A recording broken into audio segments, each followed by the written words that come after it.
Bismillahirrahmanirrahim. Assalamualaikum warahmatullahi wabarakatuh. Innal hamdalillah nahmaduhu wa nasta'inuhu wa nastaghfiruh wa na'udzu billahi min syururi anfusina wa min sayyiati a'malina. Man yahdihillahu fala mudilla lahu wa man yudlil fala hadiyalah. Ashhadu an la ilaha illallah wahdahu la syarikalah wa ashhadu anna Muhammadan abduhu wa rasuluh. Allahumma sholli wa sallim wa barik ala habibina wa nabiyyina Muhammad wa ala alihi wa ashabihi wa man tabi'ahum bi ihsanin ila yaumiddin. Amma ba'd. Alhamdulillah para jamaah sekalian yang semoga kita selalu dirahmati oleh Allah Subhanahu wa taala. Tentunya kita tak henti-hentinya dan memang sudah sepantasnya kita selalu bersyukur kepada Allah dengan semua nikmat karunia yang Allah telah curahkan kepada kita, yang begitu banyak, yang Allah telah menjamin. Karena begitu banyaknya kita tidak akan mungkin untuk mampu menghitungnya. Maka sebagai hamba yang tahu diri, setelah kita mengetahui jangankan membalas, yang menghitung saja tidak mampu, tentu kita harus terus memperbanyak rasa syukur kepada Allah Subhanahu wa taala. Sekuat dan sehebat apapun kita berusaha untuk bersyukur, para jamaah sekalian, tetap hal tersebut tidak akan bisa sebanding atau membuat kita bisa mensyukuri semua nikmat-nikmat Allah Subhanahu wa taala. Karena Imam Asy-Syafi'i rahimahullahu taala mengatakan, tidaklah hamba bisa mensyukuri satu nikmat kecuali setelah mendapatkan nikmat yang baru. Nikmat apa? Nikmat taufik, sehingga bisa mensyukuri nikmat itu. Ya, ini sering kita ulang. Mendapatkan nikmat A, tidaklah bisa bersyukur atas nikmat A setelah mendapatkan nikmat B. B itu adalah taufik sehingga bisa mensyukuri nikmat A. Gitu ya. Jadi kalau mau mensyukuri nikmat B, tidak lagi bisa mensyukur nikmat B itu kecuali Allah kasih taufik lagi nikmat yang C lagi, gitu ya. Jadi para ikhwah dan para jamaah sama-sama dirahmati oleh Allah Subhanahu wa taala. Semoga Allah menjadikan kita hamba-hambanya yang terus bersyukur, karena selain tidak bisa membalas nikmat Allah yang banyak itu, justru kita menambah atau melakukan sesuatu yang Allah murkai, yang Allah tidak sukai dengan nikmat-nikmat yang Allah berikan. Andaikan Rabb kita Allah Subhanahu wa taala bukan zat yang maha pengampun jamaah, maka tidak ada yang selamat kita di muka bumi ini, ya. Pengkhianatan kita di atas nikmat-nikmat itu begitu sangat tidak pantas sebenarnya. Tapi Allah dengan keagungannya, kemuliaannya, kasih sayangnya, sehingga kita sampai sekarang ini, alhamdulillah, insyaallah masih dalam keadaan yang baik-baik saja. Dan itu sudah Allah tegaskan dalam Al-Quran, sering kita dengar jamaah. Ketika andaikan saja Allah menghukum semua manusia dari dosa-dosa yang mereka kerjakan, maka tidak ada satupun kehidupan, tidak ada, bahkan binatang melata pun tidak ada di muka bumi ini, akibat dari hukuman dosa-dosa yang manusia kerjakan itu, jamaah sekalian. Baik, kita juga berselawat untuk kepada Nabi kita, suri tauladan kita, kecintaan kita Nabi Muhammad sallallahu alaihi wasallam, dan kepada keluarga beliau, sahabat-sahabat beliau, dan orang-orang yang istiqamah yang berada di atas petunjuk beliau sallallahu alaihi wasallam hingga hari kiamat kelak. Kaum muslimin rahimani wa rahimakumullahu jami'an. Ya, dalam kesempatan kali ini kami menggantikan ya Ustadz kita yang sedang berhalangan agar kegiatan ini, kebaikan ini bisa istiqomah, bisa terus menerus ya. Sebagaimana yang disampaikan oleh Rasulullah sallallahu alaihi wasallam dalam hadis riwayat Bukhari dan yang lainnya, inna ahabbal a'mal ilallah azza wa jal, sesungguhnya amal yang paling Allah cintai, ketika Allah paling mencintai suatu amal, berarti amal itulah yang paling bermanfaat untuk hamba tadi, paling ya memberikan kebaikan bagi hamba, karena Allah menginginkan kebaikan bagi kita jamaah sekalian. Allah menginginkan kebaikan untuk hamba-hambanya. Ini selalu kita mengulang-ulang ini. Allah itu lebih menyayangi kita daripada ibu yang menyayangi bayinya. Maka Allah menginginkan kita semua ini hambanya selamat. Allah menginginkan kita semua bahagia. Dan Allah menginginkan kita semua dalam kebaikan di dunia dan di akhirat.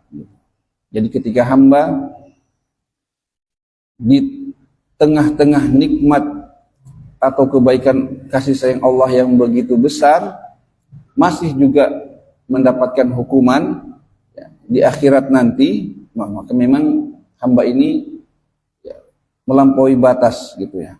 Memang sepadan, memang pantas untuk mendapatkan hukuman itu jamaah sekalian.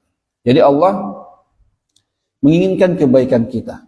Ketika kita melakukan suatu ibadah, suatu amal yang paling memberi manfaat, ya, mendatangkan keuntungan yang banyak untuk kita, maka itu lebih Allah cintai.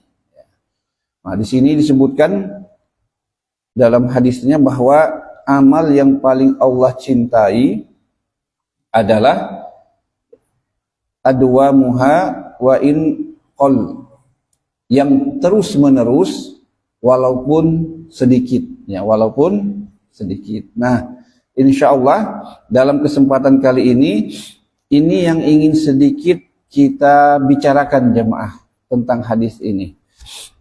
Mengapa Allah Subhanahu wa taala mengabarkan kepada kita melalui Rasulullah sallallahu alaihi wasallam bahwa amal yang paling Allah cintai adalah yang terus menerus, yang konsisten. Dan mengapa perlu ditambahkan walaupun sedikit ya. Jadi di sini ada dua yang harus kita perhatikan, terus menerus dan sedikit ya, walaupun hanya sedikit saja. Nah, yang pertama jamaah, terus menerus, konsisten, maka ketika amal itu dilakukan terus menerus oleh seorang hamba, di sini terjadi pengulangan terhadap amal tersebut ya. Jadi amal yang terus menerus itu terjadi pengulangan. Seperti kita di malam Senin ini, kalau kita terus menerus taklim, ya terulang malam Senin ke depan, ya malam Senin berikutnya, ya itu yang namanya terus menerus akan terjadi pengulangan. Dan ternyata jamaah sekalian, pengulangan ini memiliki manfaat dan keutamaan yang begitu luar biasa ya. Jadi efek dari pengulangan itu begitu hebat, dan dia bisa memberikan manfaat kepada kebaikan atau keburukan. Ibarat pedang bermata dua. Ya, pedang bermata dua, di satu sisi bisa menyelamatkan kita, tapi di sisi yang lain ketika kita keliru justru mencelakakan kita. Ya. Di surat Az-Zumar ayat 23 Allah menjelaskan itu, ya, tentang pengulangan. Allah Subhanahu wa taala berfirman, Allahu nazzala ahsanal hadits kitaban mutasyabihan mathaniya taqsha'iru minhu juludul ladzina yakhshawna rabbahum thumma talinu juluduhum wa qulubuhum ila dzikrillah. Ya. Allah Subhanahu wa taala telah menurunkan perkataan yang paling baik, ya, yaitu Al-Qur'an yang serupa ayatnya, ya, lagi berulang-ulang, ya, yang serupa dan berulang-ulang. Gemetar karena kulit orang-orang yang takut kepada Allah, dan kemudian menjadi tenang kulit dan hati mereka ketika mengingat Allah Subhanahu wa taala. Dzalika hudallah yahdi bihi may yasha. Itulah petunjuk dari Allah yang Allah memberikan petunjuk dengannya, dengan Al-Quran itu, kepada siapa yang Allah kehendaki. Wa man yudlilillahu fama lahu min had. Siapa yang Allah sesatkan, maka tidak ada bagi orang tersebut, ya, sesuatu dan seseorang yang bisa memberikan petunjuk. Ya, jadi Al-Quran itu ternyata diulang-ulang, ya Mas. Diulang-ulang. Dan pengulangan dalam Al-Quran setidaknya ada dua macam secara umum. Yang pertama, pengulangan yang betul-betul semakna, yang betul-betul sama. Misalnya di surat Ar-Rahman, Allah mengulang sampai berkali-kali, fabi ayyi ala rabbikuma tukadziban. Nikmat Rabbmu, nikmat Tuhanmu manakah, yang mana lagi kah yang akan bisa kalian dustakan? Itu diulang berkali-kali, ya. Banyak ayat-ayat yang semisal yang diulang berkali-kali jamaah. Atau pengulangan dalam Al-Quran itu pengulangan makna, ya, pengulangan makna. Misalnya dijelaskan berkali-kali jamaah tentang kenikmatan surga dengan berbagai macam berbagai macam pengabaran, gitu ya. Juga bagaimana mengerikannya neraka, diulang-ulang. Juga bagaimana manfaat atau kesudahan orang-orang yang beriman, orang-orang yang berbuat baik, itu diulang-ulang jamaah.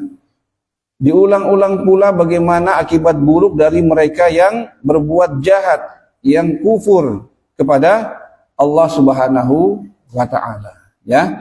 Misalnya di surat Al-A'raf Allah taala berfirman, ya, kadzalika nusarriful ayat liqaumin yashkurun. Demikianlah kami menjelaskan dengan berulang-ulang. Nah, berulang-ulangnya di sini nusarrifu, artinya diulang dengan diubah, ya. Jadi sarrafa yusarrifu itu diubah, gitu ya. Artinya tidak sama, tapi maknanya sama jamaah sekalian. Diulang-ulang dengan pengulangan makna, tapi tidak sama jamaah sekalian. Maka kita lihat banyak, ya, kisah Nabi Musa itu banyak, ya. Bagaimana kehancuran Fir'aun diulang dalam banyak ayat. Kisah Nabi Nuh dan yang lainnya itu diulang jamaah. Banyak kalau kita cari, ya, banyak sekali ayat-ayat ketika Allah menyebutkan mengulang peringatan, mengulang penjelasan, Allah mengulang perumpamaan, banyak kita sebutkan dalam Al-Quran. Jadi pengulangan ini ternyata memiliki manfaat yang luar biasa. Maka Allah turunkan Al-Quran ini dengan mengulang-ulang. Rasulullah juga disebutkan ketika menyampaikan sesuatu nasihat itu biasanya mengulang sampai 3 kali. Misalnya gitu, ya. Mengulang sampai 3 kali jamaah sekalian untuk lebih dipahami, gitu. Nah, Jadi pengulangan. Maka jamaah yang sama-sama dirahmati oleh Allah Subhanahu wa taala, ada apa dengan pengulangan gitu ya? Apa manfaat dari pengulangan ini? Kita lihat dari apa yang dijelaskan oleh para pakar, para ahli medis di zaman kita ini. Ya, jadi Islam sudah dibenarkan oleh penelitian-penelitian yang dilakukan oleh orang-orang, bahkan orang-orang di luar Islam, gitu ya, jamaah sekalian. Nah, mereka menyebutkan ternyata ketika kita mengulangi sesuatu itu akan menguatkan jaringan saraf di otak kita, gitu. Ya, ketika kita mau melakukan sesuatu perbuatan atau pertama kali mendengarkan, memahami atau mengatakan itu terbentuk jalinan saraf-saraf di otak kita jamaah sekalian. Ini katanya mereka ya, saya bukan ahlinya. Ini yang disampaikan oleh mereka yang memang ahli di bidangnya gitu. Awalnya itu susah gitu. Awalnya susah. Pertama kali saya berbicara di depan gini jamaah. Saya ingat Aji ya. Pertama kali suruh saya khutbah Jumat di sini. Itu ngomong susah jamaah sekalian. Ya. Terbata-bata dan pokoknya susah lah. Kita juga merasakan begitu, ya kan? Tapi kalau itu kita lakukan terus, akhirnya gampang, ya. Karena dia menguatkan jaringan di otak kita jamaah sekalian. Jadi dia menguatkan sesuatu yang kita lakukan, memudahkan. Pertama kali kita belajar naik sepeda susah. Sampai kita berpikir gimana caranya kok bisa orang naik sepeda seperti itu ya. Kita mengayuh 1-2 kali, sudah jatuh gitu. Ternyata sekarang biar sambil lepas tangan, ya, kita bisa naik sepeda karena jalur saraf di otak itu sudah betul-betul kuat ya maksudnya. Bahkan kalau diulang-ulang terus, dia masuk, saya lupa namanya sini ya, bukan lagi ini dikatakan bahwa otak kita itu melakukan penghematan, hemat energi gitu kan. Kalau diulang-ulang, dia sudah tidak masuk ke proses yang harus diproses oleh otak kita, dia sudah masuk ke suatu tempat, saya lupa apa namanya, dia kayak otomatis gitu jamaah sekalian, ya, otomatis. Jadi otak tidak perlu berpikir, seperti kalau kita membaca Al-Fatihah, karena seringnya diulang, kita tidak perlu berpikir, baca aja Al-Fatihah, mengalir begitu aja kan, karena dia sudah betul-betul diulang-ulang terus, ya. Kita waktu pertama kali naik motor, itu kita berpikir dulu gitu ya. Pertama, ya kan, kita berpikir keras. Oh, tarik gasnya pelan-pelan, masuki gigi dulu gitu. Apalagi ke motor kopling, tarik koplingnya begini, ya, setengah koplingnya dilepas. Itu kita berpikir keras dulu pertama kali. Bawa mobil juga begitu. Tapi kalau sudah kita lakukan terus ulang-ulang, itu sambil kita ngobrol, sambil kita jalan terus, sudah otomatis dia, ya. Ini yang pertama. Jadi kalau kita ulang-ulang terus, dia menguatkan jaringan di otak kita. Ya. Jadi kalau kita mengulang-ulang kebaikan akan mudah. Ya, pertama kali kita misalnya mau membaca Al-Quran, ya, itu sulit. Tapi kalau kita ulang terus nanti mudah. Yang insya Allah kita sebutkan ya di akhir. Ini keutamaan yang pertama jamaah sekalian. Jadi pengulangan itu akan memberikan kekuatan ya pada jalur saraf di otak kita, sehingga dia lebih mudah, bahkan bisa menjadi suatu yang otomatis bekerja tanpa harus kita pikirkan. Bayangkan kalau otomatis bekerja untuk keburukan. Ada orang yang karena kerjanya cuma berbohong, itu otaknya otomatis langsung berbohong jemaah. Ya, kalau ada sesuatu langsung berbohong. Malah Rasulullah mengatakan kebohongan itu mengantarkan kepada neraka. Dia otomatis. Kalau apa langsung, walaupun dia tidak ingin berbohong, langsung saja dia berbohong. Karena sudah itu yang dia lakukan terus. Jamaah sekalian. Ya. Ini yang pertama. Yang kedua, pengulangan itu akan menimbulkan rasa nyaman. Karena dia sudah selalu ada di otak kita, maka otak menganggap ini suatu yang ma'ruf, yang sudah dikenal. Ya, sudah dikenal. Makanya jamaah sekalian ini berbahaya ini, dikenal ini jamaah ya. Ini rasa nyaman kepada sesuatu yang sering diulang ini efek untuk kebaikan dan keburukannya sama-sama besar. Untuk kebaikan seperti ini jamaah sekalian, kita tahu bahwa apa-apa yang menghantarkan ke surga itu pada dasarnya berat, ya kan? Pada dasarnya berat jamaah sekalian. Nah, tapi kalau kita berusaha untuk tetap melakukannya di awal, memang rasanya berat gitu, kurang nyaman. Tapi kalau kita lakukan itu, kita ulang, itu menjadi sesuatu yang akrab di otak kita dan kita merasa nyaman dengannya. Kalau kita lakukan lagi, maka kita merasakan ketenangan, bahkan mengalir dopamin di otak kita. Dopamin ini hormon yang membuat kita merasa bahagia, merasa senang jamaah sekalian. Ya, itu. Jadi ini, ya, kalau kenapa kita harus mengulang walaupun sedikit, ya, walaupun sedikit jamaah sekalian. Karena kalau kita ulang terus, dia menimbulkan rasa nyaman, rasa tenang di hati kita seperti itu. Ya. Maka kalau kita berusaha mengulang kebaikan, ya, menyabarkan diri kita, menguatkan tekad kita untuk kebaikan itu akan menjadi suatu yang nyaman bagi kita, tenang kita. Ketika kita melakukannya, kita merasakan kebahagiaan jamaah sekalian. Dan ketika seseorang berkebalikannya, dia mengulang kepada keburukan, na'udzubillah, dia ulang keburukan, dia merasa nyaman dengan keburukan itu. Nah, ini bahaya jamaah sekalian. Ya, awalnya dia tidak mau, dia katakan ini salah, tidak boleh. Tapi ternyata dia masuk satu kali ke sana, jamaah. Masuk satu kali ke sana, ya. Nah, ini bedanya ya. Kalau keburukan dan kebaikan itu, kalau kebaikan perlu usaha. Ya. Kebaikan perlu usaha. Kalau keburukan ini lebih mengerikan. Kenapa? Pada dasarnya, keburukan dan dosa itu sesuai hawa nafsu kita. Jadi makanya dalam syariat sudah dikatakan la taqrabu, jangan dekati. Ya. Jangan dekati, kenapa? Berbahaya.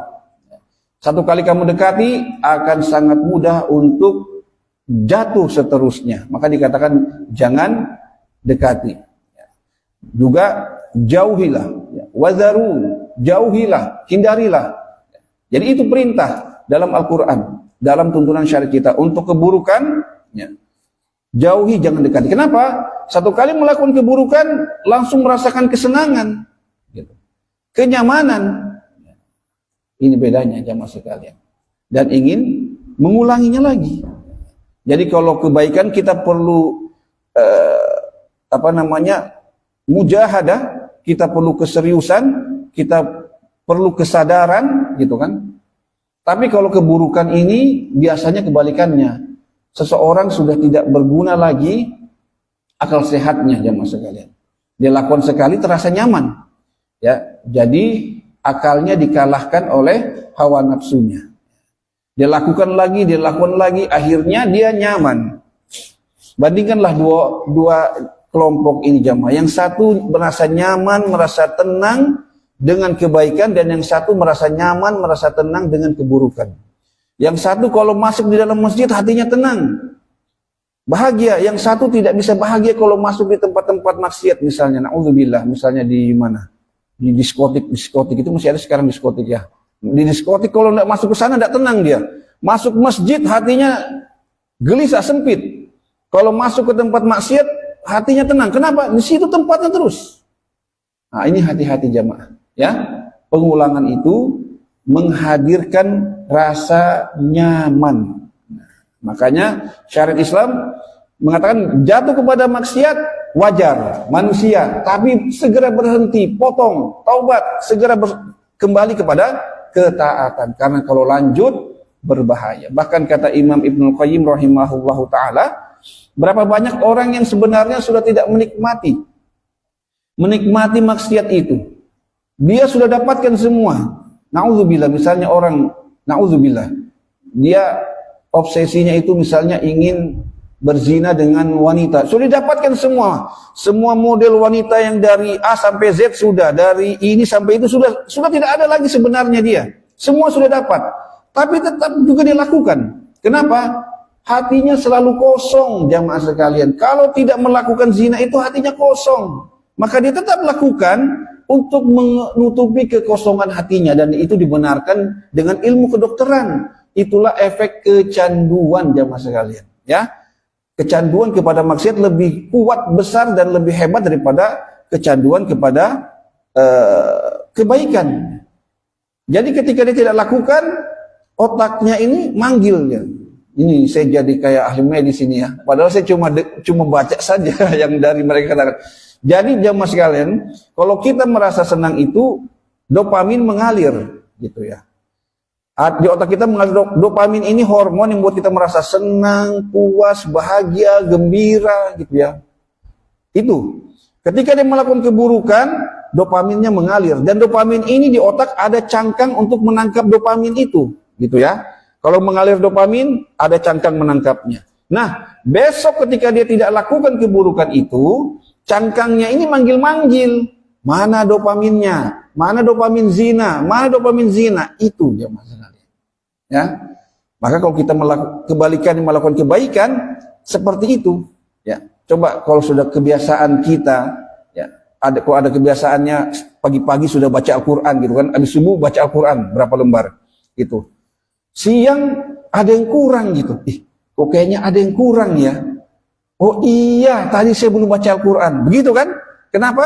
Ini otak manggil, mana dopamin Al-Quran? Kok bisa Al-Quran mendatangkan dopamin? Karena akrab. Tiap hari diulang, jadi membaca Al-Quran itu suatu yang nyaman dalam otak kita, menjadi akrab, jamaah sekalian. Maka kalau tidak lagi membaca Al-Quran, kita kehilangan, kosong hati kita, ada ruang kosong. Atau gitu. Ini bedanya jamaah sekalian. Ya. Jadi pengulangan itu menghadirkan rasa nyaman, rasa aman dengan suatu yang ulang. Maka hati-hati jamaah sekalian. Ya, hati-hati dengan mengulangi keburukan. Maka Allah mengatakan wala tattabi'u khutuwati syaitan. Jangan kamu ikuti langkah-langkah setan. Makanya langkah-langkah setan begitu. Setan tahu, tidak mungkin kalau orang ini masih bagus langsung dikatakan, kamu berzina dengan perempuan. Tidak mungkin dia mau. Satu kali dulu, kamu liatin dulu dia lewat itu. Dia lewat, dia tidak terdudukan pandangan, maka dilihatin, cantiknya, terus dia liatin gitu kan. Satu kali lihat. Nanti 2 kali, 3 kali, 4 kali kalau belum liatin kayaknya tidak enak perasaannya. Itu langkah pertama. Hatinya menjadi mati di situ. Melihat kepada sesuatu yang tidak halal untuknya, dinikmati gitu, ya kan? Kemudian lanjut, datangi, ya, ajak ngobrol dulu, ya, seperti itu, didatangi lagi, ajak ngobrol, sudah, habis ajak ngobrol, akhirnya sampai kepada itu jamaah. Karena pengulangan dan memang dopamin itu jamaah. Jadi kenapa saya sangat tertarik? Ternyata apa yang disampaikan para pakar dan ahli itu betul-betul itulah yang disampaikan Islam, ya. Jadi memang mereka mengatakan efek kecanduan itu tidak menetap, ya. Dia akan berkembang, meninggi dan melebar. Efek keburukannya akan menjadi besar atau mendatangkan keburukan yang semisalnya, gitu ya. Gitu ya, misalnya orang kecanduan porno, na'udzubillah, itu tidak menetap, akan terus meningkat kepada yang lebih tinggi dan kepada yang lain-lainnya jamaah. Itu dikatakan oleh para pakar dan ahli medis yang sekarang meneliti tentang otak kita jamaah sekalian. Dan itu sudah disebutkan oleh Al-Quran, oleh para ulama kita. Saya kalau baca buku Ibnul Qayyim tentang dosa, saya katakan, kenapa yang dikatakan Imam Ibnul Qayyim itu betul semua yang disampaikan oleh para ahli medis itu jamaah sekalian. Ya. Ini waktu adalah pukul 19.13. Ya. Waktunya pukul 19:27 menit. Sebentar jamaah, ini alarmnya nih. Baik. Jadi seperti itu ya. Pengulangan. Ini baru pengulangannya yang kita sebutkan jamaah sekalian. Apa lagi tadi? Ya. Jadi menghadirkan rasa nyaman, jamaah sekalian, menghadirkan rasa nyaman kepada sesuatu yang diulang-ulang itu.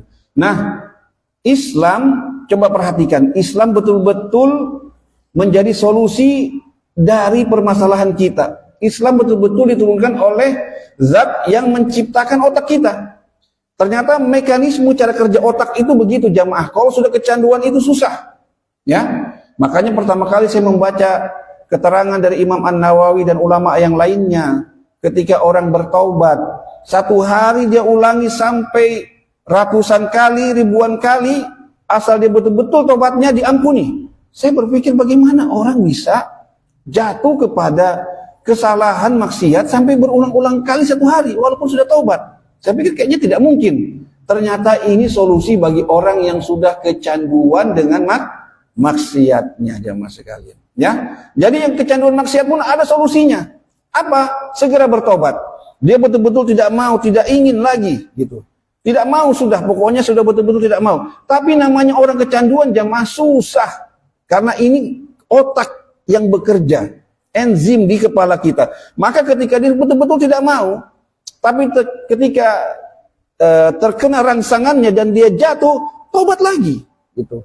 Begitu dia jatuh lagi karena kecanduannya, tobat lagi. Yang penting betul-betul tobat, betul-betul dia mau berhenti, betul-betul tidak mau.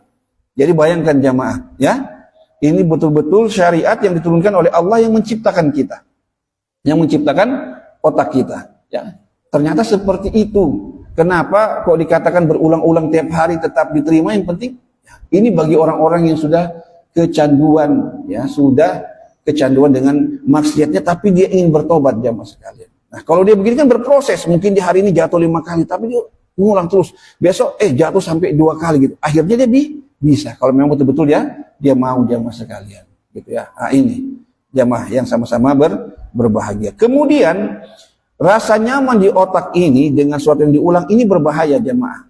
Nah, ini kalau dalam istilahnya apa? Illusory truth effect. Kebohongan, kesalahan yang bisa menjadi benar kalau diulang-ulang. Nah, gitu ya. Mungkin sudah saya sampaikan, antum sudah sering dengar ya.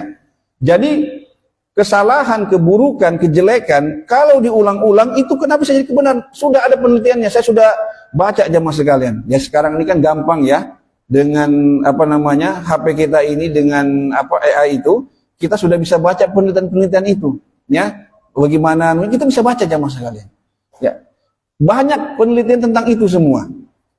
Jadi bahkan orang-orang yang sudah punya ilmu, dia sudah tahu ini salah, tapi dengan pengulangan akhirnya dia kalah. Dia menganggap itu benar. Bagaimana prosesnya? Awalnya, misalnya ya, awalnya gini, ini susu. Dia bilang, bukan, ini kopi, gitu kan? Ini bukan promosi ya. Jadi, nah, diulang seperti itu, akhirnya apa namanya? Apa sih? Masukan gitu ya, apa sih namanya istilahnya itu. Akhirnya yang mengatakan bahwa ini ada susu itu karena sering diulang di kepalanya menjadi suatu yang familiar gitu. Jadi ada namanya amigdala. Amigdala itu sensor untuk merespon suatu yang salah. Awalnya dikatakan ini susu, amigdalanya merespon, bukan, itu kopi gitu kan. Ketika sering diulang, amigdala sudah mulai tidak bekerja, otaknya sudah mulai familiar dengan apa namanya, dengan ungkapan itu gitu ya, saya lupa lagi, dengan ungkapan itu jamaah sekalian, sehingga tidak diproses lagi, ya, tidak diproses karena sudah seringnya diulang. Nah, jadi prosesnya jamaah sekalian secara mudah, awalnya salah, tapi karena diulang, akhirnya menjadi tidak mengapa, bukan sesuatu yang salah, tidak mengapa. Kalau terus diulang, akhirnya menjadi bagus, kayaknya harus begitu. Diulang lagi, menjadi seharusnya itu kayaknya begini. Nah, gitu jamaah sekalian ya. Apa contohnya jamaah sekalian? Tunggu ya, afwan, saya lihat dulu. Jam berapa Isya? 27 ya. Baik. Ya. 10 menit lagi. Baik, contohnya gini jamaah sekalian. Sesuatu yang karena diulang oleh manusia, diulang oleh media, diulang oleh buku dan sebagainya, akhirnya menjadi seperti kebenaran. Apa itu? Pacaran jamaah sekalian. Pacaran ya. Laki-laki dan perempuan yang tidak ada ikatan sah mengaku ini cewekku dan itu cowokku gitu. Ya. Ini benarnya dari mana jamaah? Bagaimana bisa laki-laki mengatakan ini cewekku? Kalau dikatakan ini cewekku sudah berarti bebas. Cuma berdasarkan kami mau sama mau. Kalau cuma dasarnya mau sama mau, orang yang selingkuh juga mau sama mau. Sudah punya suami, istri, mau sama mau selingkuh, kita katakan tidak boleh. Karena dasar mau sama mau tidak cukup, gitu kan. Nah ini orang yang tidak ada ikatan, mengatakan itu.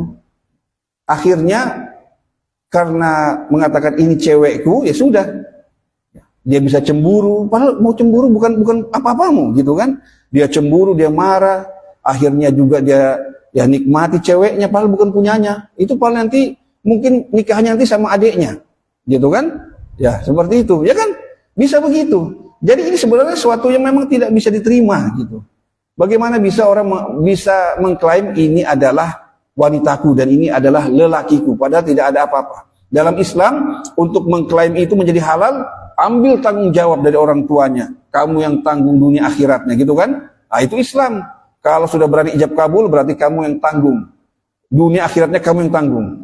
Dengan beban amanah seberat itu, baru dia silahkan inilah wanitamu, gitu ya. Itu akad yang berat disebutkan dalam Islam. Ini tidak ada akad, tidak ada tanggung jawab apa-apa, tidak ada seperti apa-apa. Nah, ini sama sekali tidak benar. Jamaah sekalian. Nanti perempuannya diapa-apakan, yang rugi kan perempuan semua, gitu. Tapi karena diulang, sekarang ada orang tua yang panik kalau anaknya belum pacaran. Ya, karena apa? Pengulangan itu. Awalnya tuh begitu, jamaah sekalian. Ya, dari tidak benar, akhirnya menjadi tidak masalah, akhirnya menjadi kayaknya bagus kalau begitu, akhirnya harusnya begitu. Ya. Apalagi pengulangan yang berbahaya, bahasa anak-anak zaman sekarang. Bahasanya luar biasa jamaah, bahasa maki-makian. Bahasa yang kasar betul. Kita yang tidak pernah mendengar itu kaget. Pertama kali dengar itu kaget. Saya bawa ke kolam renang anak saya yang di tempat anak-anak, di tempat dewasa itu. Mereka itu ngobrol, sakit telinga saya ini. Orang kok ngobrolnya cacian, makian semua. Kebun binatang semua yang... Tapi mereka biasa gitu kan. Kenapa? Diulang-ulang jamaah sekalian. Itu kalau diulang-ulang kita mendengarkannya, anak kita mendengarkannya, diulang-ulang, awalnya kita kayak sakit telinga, tapi karena diulang-ulang menjadi biasa. Artinya tidak mengapa. Sudah memang zamannya sekarang begitu, ya. Sudah jadi tidak mengapa. Kalau terus diulang-ulang kita dengarkan, akhirnya menjadi kayaknya bagus juga, keren juga kalau begitu. Terus diulang, kayaknya harus begitu supaya gaul. Ini jamaah sekalian. Pengulangan ini berbahaya. Lalu bagaimana solusinya? Kita tidak bisa menghindar. Masa kita mau di rumah aja tidak keluar-keluar? Anak juga mau dikurung terus di rumah, susah juga ya kan? Allah sudah kasih lagi solusinya jemaah sekalian untuk pengulangan yang buruk itu. Apa? Makanya dalam Islam diwajibkan kita untuk untuk mengingkari keburukan minimal dengan hati, dengan hati wajib. Nah, gitu ya. Jadi kita dengarkan perkataan yang kotor, kita dalam hati ingkari. Astagfirullahaladzim, salah, tidak boleh itu. Jadi pengulangan pengingkaran. Ya, bukan, tapi kalau hatinya diam, didengarkan. Misalnya, kebun binatang ini, gitu. Kebun binatang itu. Dia diam aja, sudah. Nanti jadinya kebun binatangnya suatu yang biasa, jamaah sekalian. Bahkan bilang harus pakai kebun binatang ini, kalau tidak keren. Gitu. Tapi kalau ketika dia dengarkan, disebutkan itu, dia mengatakan, astagfirullahaladzim, tidak boleh. Yang terulang di hatinya adalah pengingkaran, pengulangan kepada pengingkaran. Akhirnya semakin kuat tertanam di dalam hatinya kesalahan itu. Nah, makanya Islam mewajibkan pengingkaran dengan hati. Luar biasa kan Islam jamaah sekalian. Ya, Islam mewajibkan pengingkaran dengan hati, wajib. Ya, kalau kita tidak ingkari, ya kena kita di zaman sekarang ini, karena kita susah untuk menghindari itu. Jamaah sekalian, ya. Itu yang harus kita perhatikan jamaah sekalian tentang pengulangan tadi. Nah, kaum muslimin yang sama-sama dirahmati oleh Allah Subhanahu wa taala, di antara manfaat pengulangan, dia menanamkan atau menjadi mindset kita, ya. menjadi pola pikir kita, menjadi sesuatu yang tertanam di dalam hati kita, gitu ya. Kalau saja keburukan, kesalahan diulang-ulang bisa menjadi benar, maka bagaimana lagi kebaikan dan kebenaran. Jadi kalau kebaikan dan kebenaran itu diulang-ulang, itu semakin menguatkan, menanamkan di dalam akidah kita, keyakinan kita dan mindset kita, ya, kebenaran itu. Nah, ini pentingnya kita mengulang-ulangi ilmu, ya Mas sekalian. Ya, pentingnya kita dalam majelis ilmu supaya kebaikan itu terus terulang-ulang. Ya. Nah, coba kita perhatikan kenapa sholat yang cuma 7 menit itu dijadikan senjata pamungkas untuk seorang muslim. Ya, kita lihat hadis-hadisnya ya. Sholat menjadi barometer tolak ukur baiknya seseorang di dunia dan akhirat. Ya. Di akhirat yang pertama kali diperiksa apa? Sholat. Kalau sholatnya baik, baik seluruh amalnya, beruntung dan sukses. Kalau sholatnya buruk, buruk semua amalnya, celaka dan merugi. Coba lihat. Kenapa sholat? Jamaah sekalian. Ya, karena pengulangan di sholat itu, ya, memang cuma 7 menit, kecil sedikit jamaah sekalian.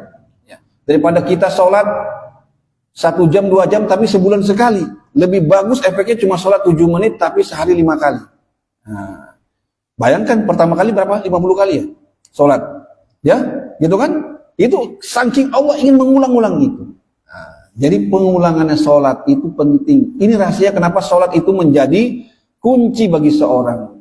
Tapi sholat yang bisa bermanfaat, tentu kita ketahui yang khusyuk. Jadi pengulangan dalam sholat itu penting.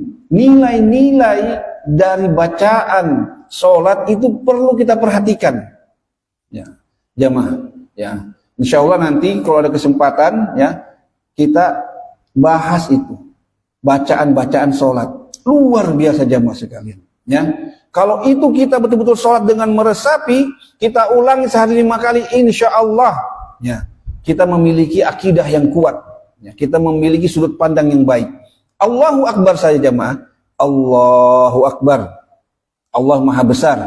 Panggilan sholat itu pertama kali Allahu Akbar. Itu kalau betul-betul kita resapi, ulang, setiap mengatakan Allahu Akbar itu kita betul-betul ulang maknanya, itu luar biasa. Jamaah, yang paling singkat, Allah menjadi yang paling besar bagi kita karena kita ini celaka tanpa Allah. Semuanya kita ini dari Allah. Tidak bisa sesuatu atau tidak bisa berlindung dari sesuatu kecuali semua dengan Allah. Gitu ya. Ini kan sebenarnya penuh penjelasan ya. Tapi kalau kita meyakini dan kita menyadari dan betul-betul mengetahui, mengilmui bahwa la haula wala quwata illa billah, kita lemah. Ya. Kita lemah jamaah sekalian. Tidak bisa apa-apa, cuma Allah yang kita punya. Tanpa Allah celaka kita. Maka Allah menjadi sesuatu yang paling besar. Gitu ya. Kalau ada orang backing, aduh kalau tidak ada Pak, itu tuh celaka sudah kita. Dia itu semua yang kasih gini-gini, itu pasti besar bagi orang itu kan. Ini Allah yang paling besar. Semuanya itu bisa mendatangkan manfaat atau mudor kecuali dengan izin Allah Subhanahu wa taala. Semuanya dari Allah. Kalau kita Allahu Akbar, Allah Maha Besar, karena saya ini kerdil kecil, ya, tidak bisa apa-apa tanpa Allah Subhanahu wa taala. Saya butuh Allah, hanya Allah yang saya punya, gitu, untuk bahagia selamat dunia akhir. Kalau terulang Allahu Akbar itu berapa kali dalam sholat, jamaah, kebesaran Allah itu tertanam dalam hati. Belum lagi bacaan Al-Fatihah. Ya, Al-Fatihah luar biasa jamaah. Ya, makanya 7 yang diulang-ulang, makanya Al-Fatihah menjadi rukun. Ya. Al-Fatihah kan Allah menjadi bagi 2 kata Allah. Allah membagi Al-Fatihah menjadi 2. 3 ayat pertama untuk Allah, ya, 1 antara kita dengan Allah, kemudian yang terakhir untuk kita. Maka jamaah, harusnya ketika sholat, bagian Allah itu kita resapi betul-betul, supaya kebesaran Allah, keagungan Allah itu betul-betul masuk. Alhamdulillahirabbil alamin, arrahmanirrahim, maliki yaumiddin. Ini bagiannya Allah, bagian supaya kita itu membesarkan Allah betul-betul tertanam, terulang. Ya, maka kalau kita sholat jamaah, bukan sekedar ucapan, bukan sekedar gerakan, tapi ya khusyuk kan gitu. Harusnya maknanya itu terulang. Jadi pengulangan makna jamaah, ya, bukan cuma pengulangan gerakan, pengulangan makna dalam sholat itu yang penting. Inilah kuncinya kenapa sholat itu menjadi barometer kebaikan hamba dan umat. Kan di Al-Quran dikatakan setelah para rasul datang umat yang buruk. Apa salah satu indikatornya? Meremehkan sholat, melalaikan sholat jamaah sekalian. Gitu ya. Mudahan kita bisa melanjutkan mungkin ya dalam kesempatan yang lainnya tentang hal ini, terutama tentang makna-makna sholat jamaah, dan kita sudah mengetahui bagaimana pengulangan ini sangat memiliki pengaruh dan efek ya. Semoga Allah melindungi kita dari keburukan dari efek pengulangan yang buruk, dan Allah menjadikan kita orang-orang yang selalu berusaha mencari pengulangan pada kebaikan, menyabarkan diri kita untuk melakukan kebaikan-kebaikan, karena insya Allah ya dengan itulah keberhasilan akan kita dapatkan. Amin. Subhanakallahumma wa bihamdik asyhadu an la ilaha illa anta astaghfiruka wa atubu ilaik. Wassalamualaikum warahmatullahi wabarakatuh.